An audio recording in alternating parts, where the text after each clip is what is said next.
मौत से किसकी यारी है, आज उनकी तो कल हमारी बारी है। दुनिया में हर आए हुए इंसान को रुखसत होना है, वापस जाना है। ये शरीर तो ख़त्म हो जाता है, रह जाती है उन लम्हातों की यादें। वो जर्नी जो आप इस दुनिया में गुजारते हो, वो अच्छे और बुरे आपके मामलात, आपके हालात लोगों के बीच जिंदा रहते हैं। मैं Asif Khan INN today team से एक और बॉलीवुड को झटका लगा जगदीप साहब की शक्ल में। जगदीप साहब, जिनका असली नाम सैयद इश्तियाक जाफरी उर्फ जगदीप,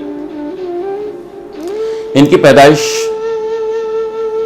29 मार्च 1939 1939 MP के दतिया गांव में हुई। 5 साल की उम्र में इनके पिताजी का देहांत हो गया, इनके वालिद का इंतकाल हो गया और इनकी मां ने अपने बच्चों को लेकर मुंबई आ पहुंची। इनकी मां एक आश्रम में खाना बनाने का काम करना शुरू कर दिया। घर की ज़रूरतों को पूरा करने के लिए जगदीप साहब भी सड़कों पर कंघी, तेल, काजल वगैरह बेचना शुरू कर दिए। इन्हें पहली बार as a child artist BR Chopra की फिल्म अफसाना में मौका मिला। उस फिल्म में उन्हें बतौर चाइल्ड आर्टिस्ट 3 रुपए मिले थे और वो 3 रुपए उस वक्त बहुत मायने रखते थे। हम जगदीप साहब की ज़िंदगी के बारे में हमारे साथ जुड़े हैं ललित पराशय, जो एक सिंगर हैं, एक आर्टिस्ट हैं। हम उनसे जानना चाहते हैं कि वो जगदीप साहब को किस तरह याद करते हैं।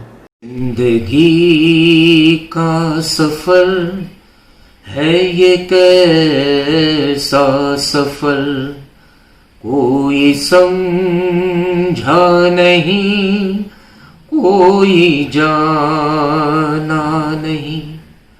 जगदीप साहब जो कल गुजर गए, वो जानते थे कि जिंदगी को कैसे जीना। जिंदा दिल इंसान, इतना जिंदा दिल, वो सीखने लायक। और जब भी मिलते थे उनके साथ, जो बातों का जो अनुभव था, कुछ ना कुछ हम लोग सीख के निकलते थे। मुझे याद है एक बार शूटिंग में सुरमा भोपाली शोले फिल्म का डायलॉग इतने बेहतरीन तरीके से उन्होंने जिस अंदाज में बताया, ये है अंदर से निकलना। बस उनकी आत्मा को शांति दे, यही चाहता हूँ। फिल्मी कैरियर तो जगदीप साहब का शुरू हो चुका था फिल्म अफसाना से, लेकिन उनको उनकी सही शोहरत, उनकी सही पहचान 1957 AVM फिल्म प्रोडक्शन में फिल्म का नाम हम पंछी हैं डाल के में इनकी अदाकारी को बेइंतहा शोहरत मिली, पसंद किया गया, बहुत नाम, इज्जत और पहचान मिली। ये फिल्म उस वक्त के प्राइम मिनिस्टर पंडित जवाहरलाल नेहरू साहब, इस फिल्म उन्हें इतनी पसंद आई कि उन्होंने जगदीप साहब की खिदमत के लिए, उनकी देख रेख के लिए एक पर्सनल बॉय बतौर तोहफे में दिया।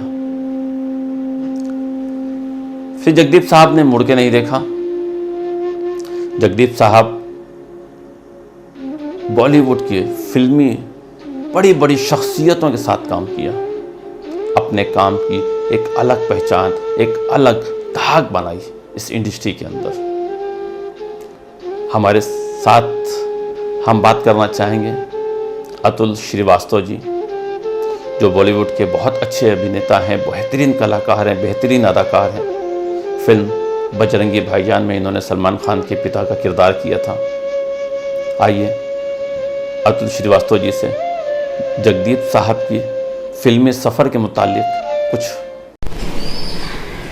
आज बहुत दुख की बात है कि जगदीप जी, जो हमारी फिल्म इंडस्ट्री के माने जाने कॉमेडियन और जिंदा दिल इंसान, हमारे बीच में नहीं रहे।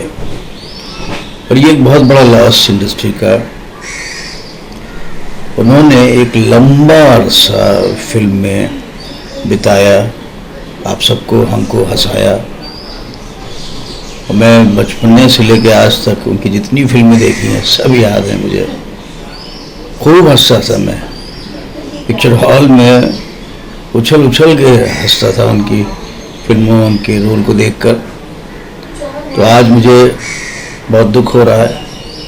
ठीक है, वो इस उम्र में थे, काम नहीं कर रहे थे, लेकिन बड़े बुजुर्गों का घर में जिस तरह से रहना अपने आप में बहुत बड़ी बात होती है।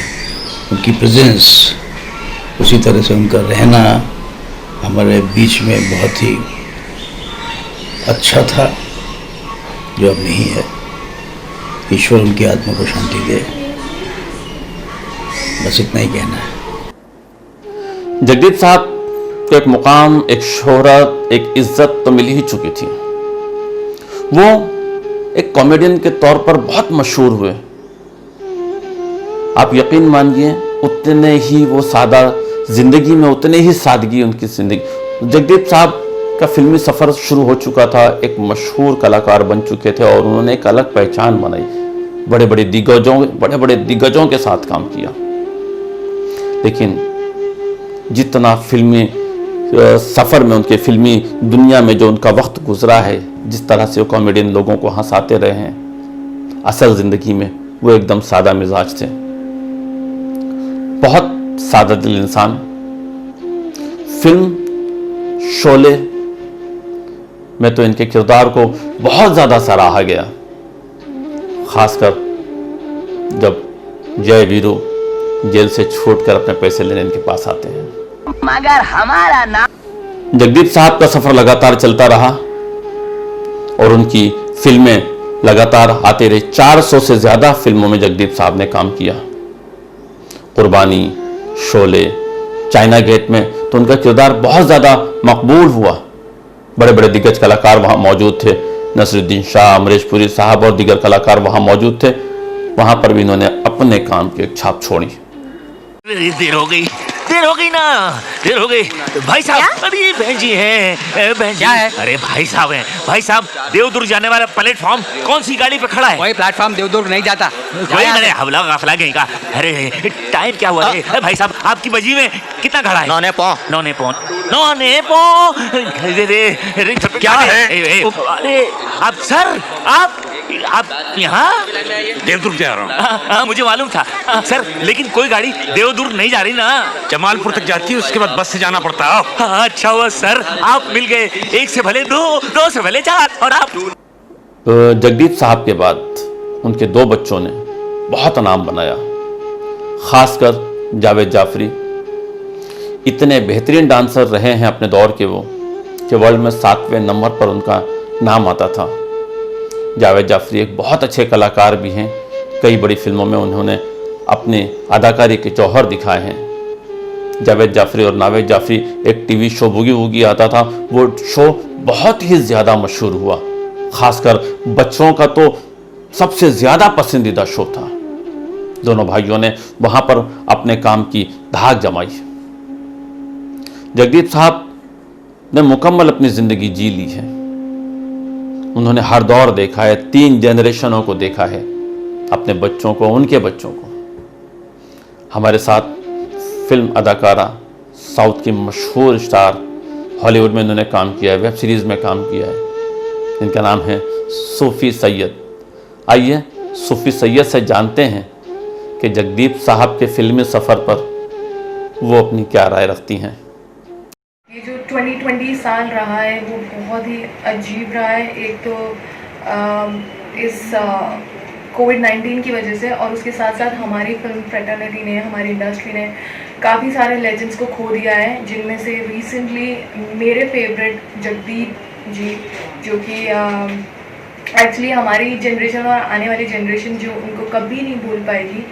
और उनका मेरा बहुत ही स्पेशल कैरेक्टर सूरमा भोपाली, जो जब भी स्क्रीन पे आते थे उनकी स्क्रीन प्रेजेंस इतनी उम्दा थी कि आप अपनी हंसी रोक नहीं पाते। उनके जो एक्सप्रेशन थे, उनकी आंखें बात करती थी। तो हमने एक बहुत ही अच्छे इंसान को, लेजेंड को खो दिया है और मुझे काफ़ी अफसोस हुआ है जब मैंने ये न्यूज़ देखा। एक्चुअली मुझे यकीन नहीं हो पाया, लेकिन ये 2020 में इतना कुछ हो रहा है कि ये होता है कि अब नेक्स्ट क्या होगा। So yes, of course I feel really sad and I hope and wish and pray that सब कुछ ठीक रहे और फिर से हमको ये अच्छा लेजेंड ना भूलें। जिंदगी हर इंसान को मिलती है। दुनिया में करोड़ों करोड़ों सर मौजूद हैं, लेकिन कुछ खास सर होते हैं जिनके सर ताज सजता है। ये सबको नसीब नहीं होता। स्ट्रगल जिसे कहते हैं वो इतना ज़्यादा कठिन होता है, इतना ज़्यादा मुश्किल होता है कि उसकी मंजिल तक पहुंचते पहुंचते न जाने कितने लोग दम तोड़ देते हैं। कहते हैं कि अगर हर कामयाब इंसान की ज़िंदगी की पूरी जर्नी को आप देखेंगे तो आपको अंदाज़ा होगा कि ये जो कामयाबी मिली है ये इतनी आसानी से और यूं ही नहीं मिल गई। कहते हैं कि जिस दिन से चला हूं मेरी मंजिल पे नज़र है, आंखों ने मेरी मील का पत्थर नहीं देखा। जब आप मंजिल को देखते हुए चलोगे तो जब आप मंजिल को देखते हुए चलोगे तो राह की मुश्किलें, तमाम सफ़र की कठिनाइयाँ अपने आप छटती चली जाएंगी, ख़त्म होती चली जाएंगी। जगदीप साहब के इस फिल्मी सफ़र पर INN टुडे श्रद्धांजलि अर्पित करते हैं और हमारी ईश्वर से प्रार्थना है कि उनकी आत्मा को शांति दे, अल्लाह उनकी मग़फ़रत करे। INN टुडे में आज तक बस इतना ही। फिर मुलाकात होगी किसी नए शख्सियत के बारे में। तब तक के लिए आसिफ खान को इजाज़त दीजिए। जय Hind. For more details, subscribe to our channel INN Today and press the bell icon.